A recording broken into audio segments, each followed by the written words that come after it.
A senhora não precisa mais do carro. O Ricardo já vendeu ele para o João Silva, aquele mecânico ali perto do mercado municipal. Minha filha falou isso na casa onde ela morava de favor comigo há 3 anos. Por um segundo, achei que tinha ouvido errado. Vendeu o quê? Perguntei tentando controlar o tremor na voz. O carro, mãe. É perigoso a senhora dirigir nessa idade. Além disso, a gente precisava do dinheiro para nossa viagem em família para a praia. Meu carro, comprado com 6 meses da minha aposentadoria, tinha virado moeda de troca para bancar férias, das quais eu nem sequer fui convidada. E o dinheiro? Insisti, olhando nos olhos da Juliana. Já usamos, mãe. Depois a senhora vai entender. Naquele instante, entendi que não estavam só tirando o volante das minhas mãos. Estavam me roubando o direito de ir e vir dentro da minha própria casa. Eles saíram conversando baixinho rumo aos quartos deles, como quem fecha uma reunião. Sequei as mãos no avental, respirei fundo e guardei a única coisa que ainda era minha: a decisão. Porque o que a Juliana e o Ricardo não sabiam é que em 15 dias, quando voltassem daquela viagem paga com o meu dinheiro, não teriam mais casa para voltar. Essa história estava apenas começando. Mas antes de continuar, não esqueça de deixar seu like e nos comentários me conte de qual cidade você está assistindo. E não esqueça de se inscrever no canal, porque essa história está só começando e você não vai querer perder o que acontece depois. Sempre achei que criar filhos com amor era garantia de ser respeitada na velhice. Como eu estava enganada. Naquela manhã de terça-feira, acordei com vozes na sala. Eram minha filha Juliana, o marido dela, Ricardo, e a sogra dele, Dona Conceição, conversando baixinho como quem planeja algo. Os 3 moravam comigo havia 3 anos, desde que decidiram economizar o aluguel que pagavam. Na época, achei que seria bom ter companhia, mas aos poucos minha própria casa tinha deixado de ser minha. Me levantei e fui para a cozinha preparar meu café da manhã. Ainda estava de roupão quando os 3 entraram e se sentaram à mesa como se fosse uma reunião de negócios. O Ricardo ficou mexendo no celular. A Conceição me olhava de cima a baixo com aquela cara de desaprovação que eu já conhecia bem. A Juliana respirou fundo antes de soltar a bomba. Mãe, precisamos conversar. Decidimos que a senhora não precisa mais do carro. O Ricardo já vendeu para o João Silva, aquele mecânico do posto ali perto do mercado. Meu mundo parou. Aquele carro não era só meio de transporte, era minha liberdade. Era ele que me levava no médico, no mercado, na casa das amigas. Era a prova de que eu ainda era independente aos 68 anos, mesmo morando com eles. Como assim venderam meu carro? Perguntei com a voz tremendo. A Juliana suspirou como se eu fosse criança birrenta fazendo escândalo. Mãe, a senhora já está velha. Dirigir é perigoso na sua idade. Além disso, a gente precisava urgente do dinheiro para a nossa viagem em família para a praia. A frieza na voz dela me acertou como um raio. Não era sobre minha segurança. Era sobre dinheiro para bancar uma viagem de luxo da qual eu nem sequer fui convidada. A Conceição aproveitou para meter a colher, balançando a cabeça com ar de sabedoria. Marta, você tem que entender que agora você é responsabilidade deles. É melhor ficar em casa, mais seguro para uma pessoa da sua idade. Senti meu rosto esquentar de humilhação, mas engoli as palavras amargas. Mas o que eles não sabiam era que aquela falta de respeito seria a última que eu aguentaria em silêncio. E para onde a senhora acha que vai quando precisar sair? Perguntei com uma calma que não sentia por dentro. A Juliana trocou um olhar com o Ricardo antes de responder. Pois para isso existem táxis, mãe.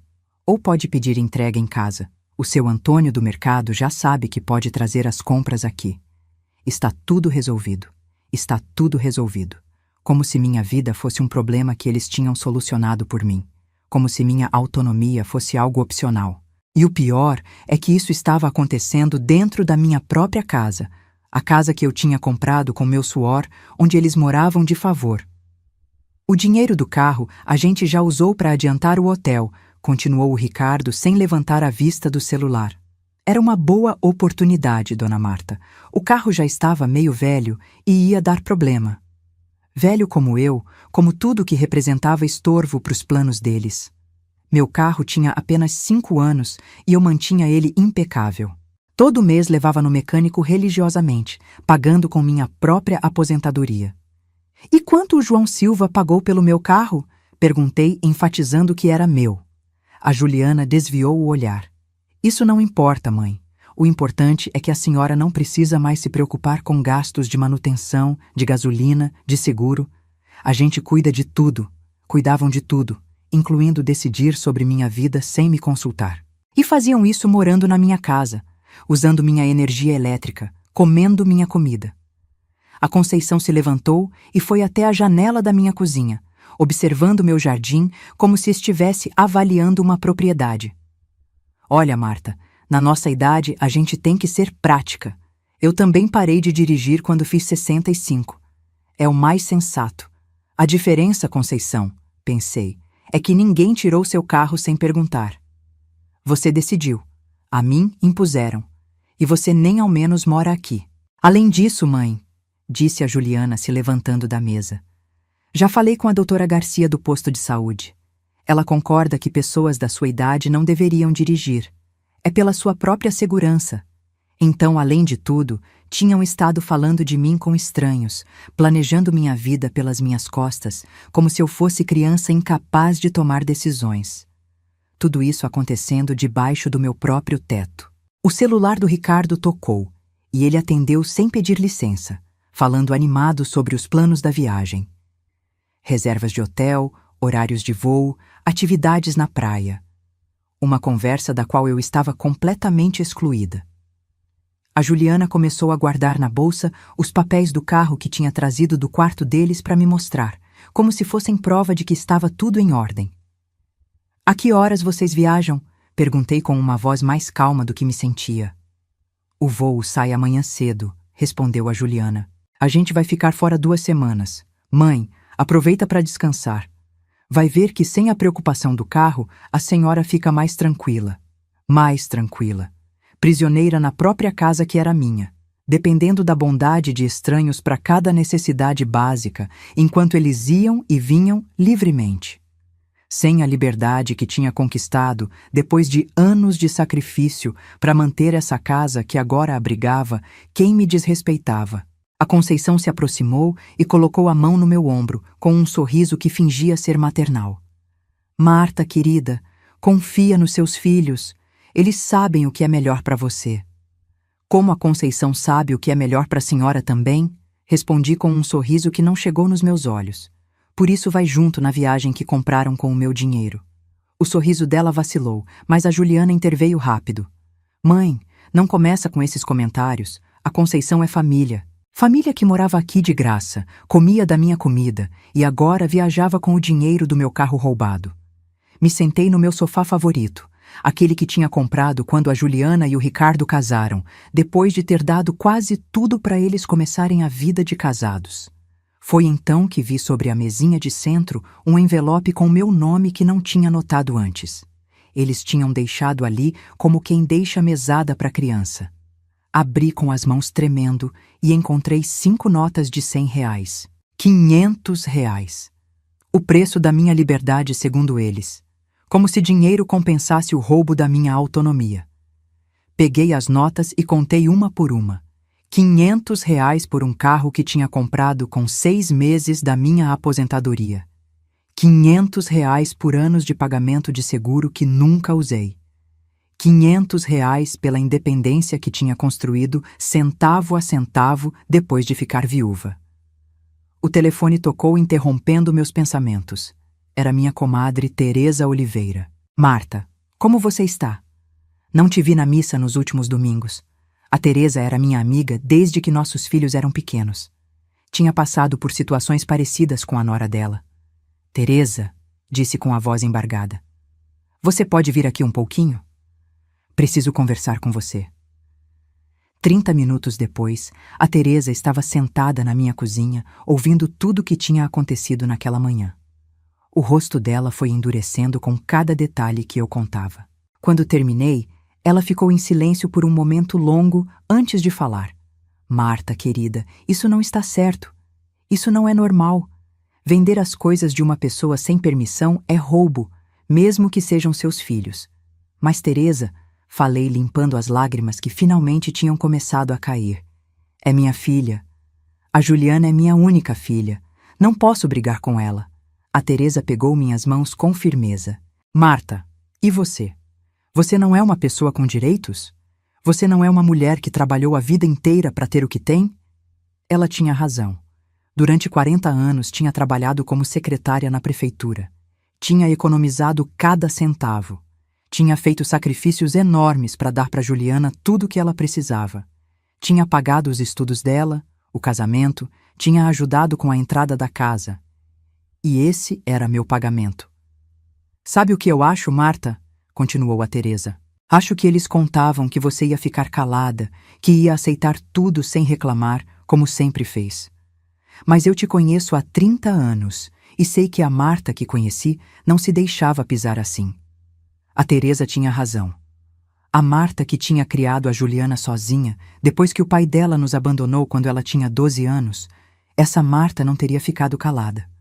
A Marta que tinha trabalhado em 2 turnos para a filha poder estudar em escola particular, essa Marta teria lutado pelo que era seu.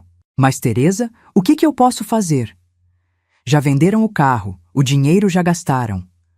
A Teresa se levantou e caminhou até a janela da minha cozinha. Marta, me diz uma coisa. Essa casa está no seu nome? Confirmei que sim. Depois que o pai da Juliana foi embora, me esforcei muito para a casa ficar só no meu nome. Era minha segurança. E suas economias, sua aposentadoria, tudo está no seu nome? Sim, tudo estava no meu nome. A Teresa sorriu pela primeira vez desde que tinha chegado. Então, querida amiga, você tem mais poder do que imagina. Eles podem ter tirado seu carro, mas não podem tirar tudo. Ela se aproximou e me abraçou forte. E tem mais uma coisa que você pode fazer. Pode mostrar para eles que a mãe que se aproveitaram não existe mais. Aquela tarde, depois que a Teresa foi embora, fiquei sentada no meu jardim, pensando nas palavras dela. O jardim que tinha plantado e cuidado sozinha. As roseiras que floresciam porque eu regava religiosamente toda manhã. As primaveras que tinham crescido até o muro porque tinha dado o cuidado que precisavam. Tudo ao meu redor era fruto do meu trabalho, do meu esforço, da minha dedicação. Essa casa, esse jardim, esses móveis que tinha comprado um por um ao longo dos anos.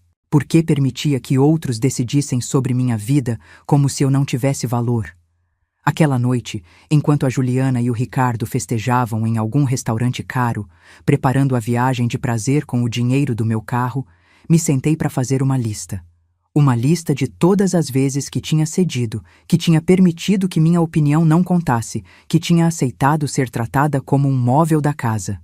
A lista foi mais longa do que esperava. Desde que o Ricardo chegou na família, meu lugar tinha ido diminuindo aos poucos.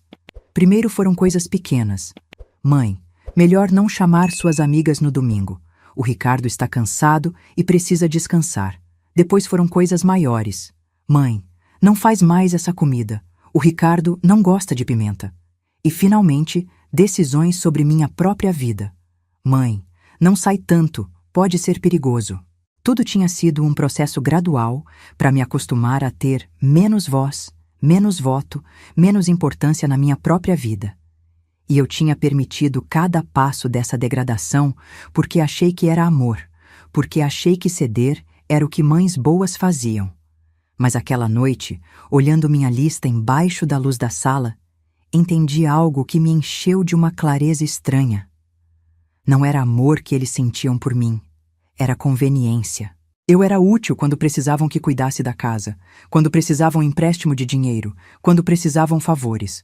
Mas no momento em que minha comodidade interferia nos planos deles, meu bem-estar deixava de importar. No dia seguinte, bem cedo, ouvi o táxi que passou para buscar eles para o aeroporto. Não desci para me despedir. Da minha janela, vi eles carregando as malas, rindo e conversando animados sobre a viagem que iam aproveitar com o dinheiro da minha liberdade. A Juliana olhou para minha janela e acenou, mas não respondi. Quando o táxi se afastou levando os 3, senti algo que não tinha experimentado em anos. Não era tristeza, não era raiva, era determinação.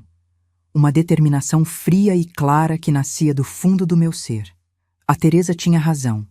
Eles tinham contado que eu ia ficar calada. Tinham contado que ia aceitar tudo sem protestar. Mas se enganaram. A Marta que eles achavam conhecer, a Marta submissa e complacente, tinha morrido naquela manhã quando venderam meu carro sem me perguntar.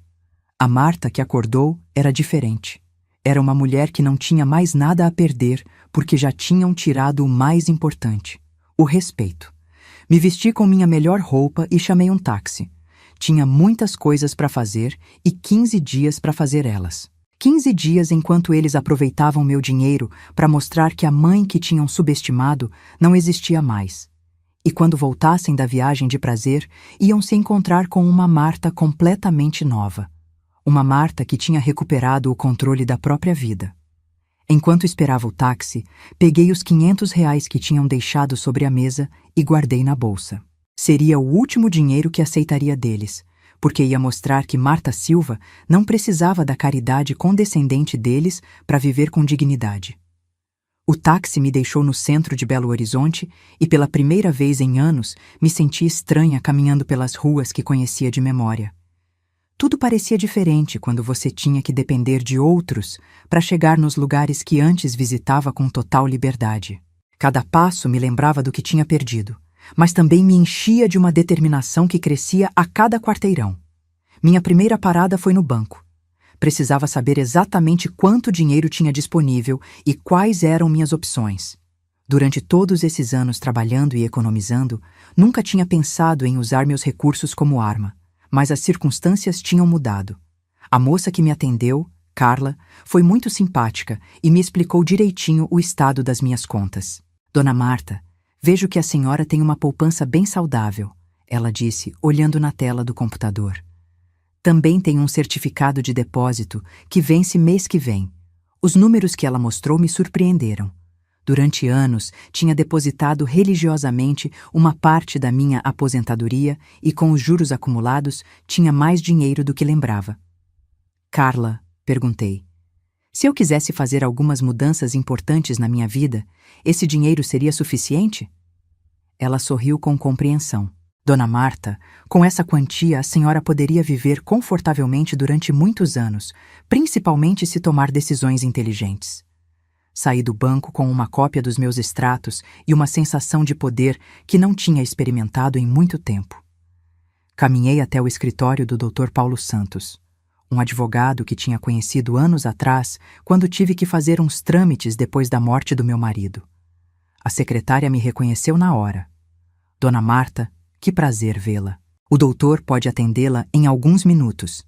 Quando entrei no escritório dele, o Paulo se levantou com um sorriso genuíno. Marta, como a senhora está? Em que posso ajudar? Contei tudo o que tinha acontecido, desde a venda do carro até os comentários sobre minha idade e minha suposta incapacidade para tomar decisões. A expressão dele foi endurecendo enquanto escutava meu relato. Marta, o que a senhora está me contando é muito sério, ele disse quando terminei. Vender a propriedade de outra pessoa sem consentimento é crime, não importa a relação familiar. Pegou umas anotações enquanto falava. Mas antes de tomar qualquer ação legal, preciso saber o que a senhora realmente quer fazer. Era uma pergunta que vinha me fazendo desde ontem. O que queria realmente? Queria castigar a Juliana? Queria recuperar meu carro? Queria que pedissem perdão? Enquanto refletia, percebi que o que realmente queria era minha dignidade de volta. Queria que entendessem que Marta Silva não era uma mulher indefesa que podiam manipular como bem entendessem. Paulo, disse finalmente, quero me proteger. Quero ter certeza que nunca mais vão poder tomar decisões sobre minha vida sem me consultar. E quero que quando voltarem da viagem encontrem uma realidade bem diferente da que esperam. O Paulo assentiu compreensivo. Entendo perfeitamente. Vamos preparar alguns documentos que protejam seus bens e sua autonomia. Também vou te dar o contato de um investigador particular que pode nos ajudar a recuperar informações sobre a venda do carro. Me entregou um cartão, Fernando Costa. É muito discreto e muito eficaz.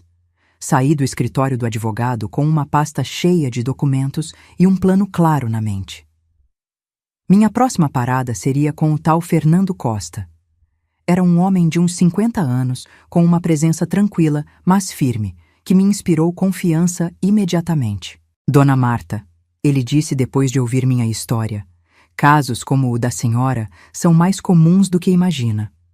Filhos adultos que tomam controle gradual da vida dos pais, até estes se sentirem prisioneiros na própria existência. As palavras dele descreviam exatamente o que eu tinha vivendo. O que precisamos fazer, continuou o Fernando, é devolver o controle total sobre sua vida. E isso significa que a senhora tem que tomar algumas decisões importantes. Ele me explicou diferentes opções. Podia ficar na minha casa e estabelecer limites bem claros, ou podia considerar uma mudança completa de ambiente. O senhor acha que uma mulher da minha idade pode começar de novo em outro lugar? Perguntei. A resposta dele me surpreendeu. Dona Marta, a senhora tem 68 anos, não 98. Está em perfeitas condições físicas e mentais. Tem recursos financeiros. Por que não poderia começar de novo? Aquela pergunta me acompanhou durante todo o caminho de volta para casa. Por que não poderia começar de novo? Durante anos, a Juliana e o Ricardo tinham me convencido que minha idade era uma limitação, que precisava de proteção, que devia me conformar com menos liberdade pela minha própria segurança. Mas isso era verdade ou era só uma forma de me controlar? Quando cheguei em casa aquela tarde, sentei no meu jardim com uma xícara de chá e pela primeira vez em muito tempo observei de verdade meu entorno. Essa casa tinha sido meu refúgio durante 15 anos, mas também tinha se tornado minha prisão. Cada canto me lembrava das concessões que tinha feito, das vezes que cedi meu espaço para manter a paz familiar. O quarto, que era meu escritório, virou quarto para o Ricardo quando ele precisou de um espaço para trabalhar em casa. A sala onde antes recebia minhas amigas para os encontros de bordado agora estava arrumada segundo o gosto da Juliana, porque mãe precisa modernizar um pouco a decoração. Até minha cozinha tinha mudado para acomodar os gostos culinários do Ricardo. Aquela noite, enquanto jantava sozinha no meu cômodo, o telefone tocou. Era a Juliana ligando do hotel. Mãe, como está? Já se acostumou a ficar sem o carro? A voz dela soava alegre, relaxada, como se tivesse resolvido um problema menor. Juliana, respondi com uma calma que não sabia que tinha, estou muito bem. Inclusive hoje saí bastante. Fui no banco, visitei o Dr. Paulo, conheci pessoas novas. Houve um silêncio do outro lado da linha. No Dr. Paulo? A senhora não estava se sentindo bem, mãe? Estou ótima de saúde, filha. Fui lá para tratar de assuntos pessoais. Coisas que devia ter feito há tempo. Houve uma pausa. Que tipo de assuntos pessoais? Ela perguntou. E pela primeira vez ouvi uma pontinha de preocupação real na voz dela. Assuntos que são meus, Juliana. Quando você voltar, a gente conversa se for necessário. Juliana, falei. Durante 68 anos venho tomando decisões por conta própria. Não vou esperar permissão de ninguém para continuar fazendo isso. Desliguei o telefone antes que ela pudesse responder. Pela primeira vez em anos, tinha tido a última palavra numa conversa com minha filha. Os dias seguintes foram os mais produtivos que tive em muito tempo. O Fernando me levou para ver vários apartamentos em diferentes áreas da cidade. Alguns eram em prédios exclusivos para pessoas mais velhas, com serviços médicos e atividades recreativas. Outros eram apartamentos normais em bairros tranquilos, onde poderia viver de maneira completamente independente. Que tipo de vida quer ter, Dona Marta? Perguntou o Fernando, enquanto visitávamos um apartamento lindo com vista para o parque. Quer estar cercada de pessoas da sua idade ou prefere um ambiente mais diverso? Era uma pergunta que nunca tinha me feito. Durante anos, minha vida tinha sido definida pelas necessidades de outros. Agora tinha a oportunidade de escolher segundo meus próprios desejos. Fernando, respondi, quero estar onde possa ser eu mesma, sem ter que pedir permissão ou dar explicações. Ele sorriu e anotou algo na caderneta. Então acho que tenho o lugar perfeito para a senhora. O apartamento que me mostrou no dia seguinte tirou meu fôlego. Era um segundo andar num prédio pequeno e elegante, com uma varanda que dava para um jardim comunitário lindo. Tinha 2 quartos, uma cozinha moderna mais aconchegante e uma sala com janelas grandes que deixavam entrar muita luz natural. Esse prédio tem uma comunidade bem ativa, explicou o Fernando. Tem clube de leitura, aulas de hidroginástica no centro esportivo aqui perto. Aos sábados, às vezes, organizam passeios para o cinema ou teatro. Mas também tem muita gente que simplesmente vive sua vida tranquilamente.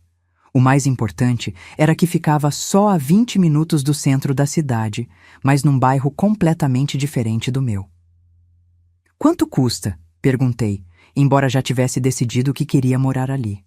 O preço era razoável e, pelos meus cálculos, poderia pagar confortavelmente com minha aposentadoria e ainda sobraria dinheiro para viver bem.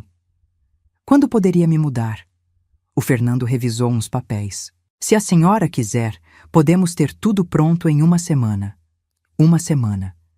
Em 1 semana, poderia estar vivendo num lugar onde ninguém conhecia a minha história, onde pudesse ser simplesmente Marta Silva, uma mulher independente de 68 anos que tinha decidido começar um novo capítulo da vida. A ideia me emocionava e me apavorava ao mesmo tempo. Aquela tarde, liguei para Teresa para contar sobre meus planos. A reação dela foi imediata e entusiástica. Marta, acho maravilhoso. Já era hora de você tomar o controle da sua vida. Mas depois a voz dela ficou mais séria. Mas o que vai fazer com a Juliana? Vai contar antes de se mudar? Era a pergunta que vinha evitando. Será que devia uma explicação para Juliana? Tinha a obrigação de discutir minhas decisões com a mesma pessoa que tinha vendido meu carro sem me consultar? Teresa, falei, a Juliana teve muitas oportunidades de me tratar com respeito. Ela escolheu não fazer isso. Agora eu estou escolhendo o que é melhor para mim. Os dias seguintes foram um turbilhão de atividade. Contratei uma empresa de mudanças pequena e discreta. Comecei a separar minhas coisas, decidindo o que levaria para minha nova vida e o que deixaria para trás. Foi um processo mais emocional do que esperava. Cada objeto me contava uma história, me lembrava épocas diferentes da minha vida.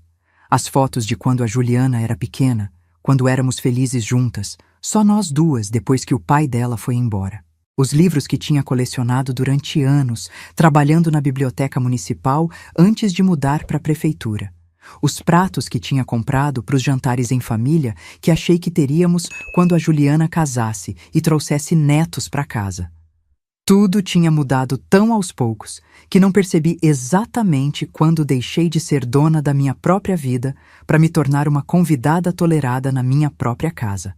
Mas agora, empacotando minhas coisas mais preciosas, sentia como se estivesse recuperando pedaços de mim mesma que tinha perdido sem perceber. O Dr. Paulo me ajudou a preparar todos os documentos legais necessários. Uma procuração que deixava bem claro que eu mantinha controle total sobre meus bens. Um documento estabelecendo minha competência mental e meu direito de tomar decisões sobre minha própria vida. E uma carta legal dirigida para Juliana explicando as consequências de vender propriedade alheia sem autorização. Marta, me disse o Paulo quando assinei os últimos papéis, a senhora está fazendo certo. Durante tempo demais, permitiu que outros tomassem decisões por você. É hora de recuperar sua autonomia. As palavras dele me encheram de uma confiança que não sentia há anos. 2 dias antes da mudança, recebi outra ligação da Juliana. Dessa vez, a voz dela soava diferente, mais tensa. Mãe, falei com o seu Antônio do mercado e ele disse que a senhora não tem pedido entregas em casa. Como está comendo? Como está saindo para fazer as coisas? Juliana, respondi. Tenho saído perfeitamente bem. Os táxis funcionam muito bem e conheci pessoas muito simpáticas que me ajudaram quando precisei. Não era mentira. O Fernando tinha me apresentado a vários dos meus futuros vizinhos e todos tinham sido incrivelmente acolhedores. Mas, mãe, a senhora não conhece essas pessoas. Elas podem se aproveitar da senhora. A ironia das palavras dela teria me feito rir se não fosse tão triste. Minha própria filha, que tinha se aproveitado da minha generosidade durante anos, me alertando sobre estranhos que tinham me tratado com mais respeito em 1 semana do que ela em meses. Juliana, falei, já sou mulher adulta há muito tempo. Sei me cuidar sozinha. Houve um silêncio longo do outro lado da linha. Mãe, a senhora está chateada comigo? Sua voz parece diferente. Era a primeira vez em muito tempo que ela parecia preocupada com meus sentimentos ao invés da conveniência dela. Não estou chateada, filha, respondi honestamente. Estou decepcionada, mas isso é algo que podemos conversar quando você voltar. Desliguei o telefone e continuei empacotando. Faltavam só 2 dias. À noite antes da mudança, sentei na minha sala pela última vez como dona daquela casa. Tudo estava exatamente igual a quando a Juliana e o Ricardo tinham ido embora. Mas eu era completamente diferente. Em uma semana, tinha recuperado um senso de propósito e autodeterminação que não sabia que tinha perdido. Amanhã começaria uma vida nova. Uma vida onde ninguém poderia vender minhas coisas sem permissão. Uma vida onde minhas opiniões importariam, porque seria a única pessoa tomando decisões sobre minha existência. Uma vida onde Marta Silva voltaria a ser protagonista da própria história, ao invés de personagem secundária na vida de outros. Mas tinha mais uma decisão importante para tomar. Uma decisão que vinha amadurecendo na minha cabeça desde aquela primeira conversa com o Fernando. Essa casa não era só minha. Era onde a Juliana e o Ricardo moravam também.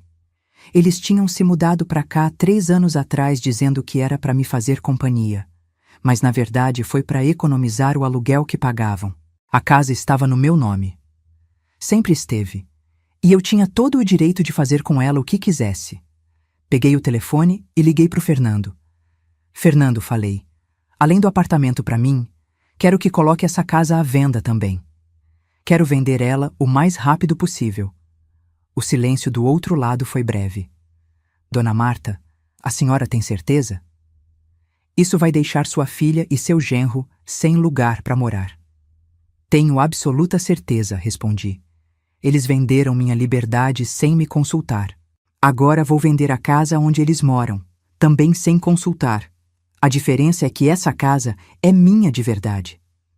Fernando, sempre profissional, apenas disse: entendido, vou providenciar a documentação amanhã mesmo. Com o mercado aquecido, acredito que conseguimos vender em menos de 2 semanas. Perfeito, falei. Assim, quando voltarem da viagem, já terão a surpresa completa. Desliguei o telefone e, pela primeira vez em dias, sorri de verdade. Não era um sorriso de vingança, mas de justiça, de recuperação da dignidade. A Juliana e o Ricardo iam aprender que respeito não é opcional e que Marta Silva não era a velhinha indefesa que eles achavam que podiam manipular. Fui dormir naquela noite com uma mistura de nervosismo e emoção que não sentia desde quando era jovem. Amanhã seria o primeiro dia do resto da minha vida. E pela primeira vez em anos, esse futuro pertencia completamente a mim. Acordei às 5 da manhã no dia da mudança com uma claridade mental que não experimentava há anos. Não era nervosismo que sentia, mas uma determinação profunda que nascia do fundo do meu ser. Hoje era o dia em que Marta Silva recuperaria completamente o controle da sua vida. Os rapazes da mudança chegaram pontuais às 7. Em 3 horas tinham carregado tudo que decidi levar. Meus móveis favoritos, meus livros, minhas fotografias mais queridas e as roupas que realmente gostava de usar, não as que a Juliana considerava apropriadas para minha idade. Antes de sair da casa, deixei sobre a mesa da sala um envelope com meu nome escrito na letra caprichada que tinha aperfeiçoado durante meus anos trabalhando na prefeitura. Dentro estava a carta que tinha escrito e reescrito várias vezes até expressar exatamente o que queria dizer. Juliana e Ricardo, começava a carta. Quando vocês decidiram vender meu carro sem me consultar, tomaram uma decisão sobre minha vida sem meu consentimento. Hoje eu tomei algumas decisões sobre minha própria vida também sem consultar vocês. A diferença é que minhas decisões só afetam minha própria existência. Continuei explicando que tinha me mudado para um lugar onde poderia viver com a dignidade e o respeito que merecia, e que também tinha colocado a casa à venda. Sim, a casa onde vocês moram. Acharam que podiam vender minha liberdade por R$ 500 e umas férias na praia? Eu vendi a casa de vocês para recuperar minha dignidade. Vocês têm 30 dias para encontrar outro lugar. Os papers da venda já estão com o comprador. Terminei a carta com uma linha que tinha refletido cuidadosamente. Aprendi que é melhor estar sozinha com dignidade do que acompanhada sem respeito. Cuidem bem dos próximos 30 dias, porque depois disso a casa não será mais de ninguém. Com carinho, mas sem disponibilidade, Marta. O Fernando estava me esperando na entrada do prédio novo com as chaves e todos os documentos finais. Dona Marta disse com um sorriso genuíno: bem-vinda ao seu novo lar. As palavras dele me emocionaram mais do que esperava. Fazia tanto tempo que ninguém me dava boas-vindas a lugar nenhum. Enquanto entrava no meu apartamento novo, olhei para trás uma última vez. Não com arrependimento, mas com a certeza de quem finalmente escolheu a si mesma. Marta Silva tinha renascido, e dessa vez ninguém mais ia apagar minha luz. E você, no meu lugar, o que teria feito? Conta aqui nos comentários. E não deixa de assistir o próximo vídeo que está aparecendo na tela agora, porque traz uma reviravolta ainda mais emocionante. Até a próxima!